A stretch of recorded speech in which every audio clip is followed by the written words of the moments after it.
ایران کا آپریشن وعدہ صادق 4 کے تحت اسرائیل پر جوابی وار 39ویں لہر میں ایرانی ہائپر سونک اور کروز میزائل اسرائیل پر قہر بن کر ٹوٹے۔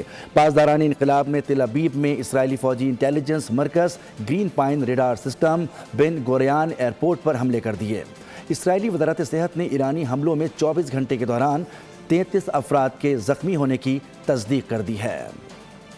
صہیونی جارحیت، ایران کا سود سمیت جواب، فتح خیبر شکن القادر میزائلوں سے حملہ، اسرائیلی دفاعی نظام پھر ناکام، اسرائیلی شہر تباہی کی داستان بن گئے۔ پاسداران انقلاب نے اسرائیلی فوجی انٹیلیجنس ادارے کے اہم یونٹ پر حملہ کیا۔ حیفا میں بحری اڈے اور گرین پائن ریڈار سسٹم کو بھی نشانہ بنایا گیا۔ 1 ٹن وار ہیڈ کے ساتھ القادر میزائل بھی داغے گئے۔ تل ابیب کے مرکز کو بھی میزائلوں سے نشانہ بنایا گیا۔ بن گوریان ایئرپورٹ پر بھی میزائل برسائے گئے۔ میزائل ہوائی اڈے پر گرنے سے افراتفری پھیل گئی۔ اسرائیلی علاقے بیر یعقوب پر خیبر شکن میزائلوں سے حملہ کیا گیا۔ اسرائیلی وزارت صحت کا کہنا ہے کہ ایرانی حملوں میں 24 گھنٹوں کے دوران 33 افراد زخمی ہو گئے۔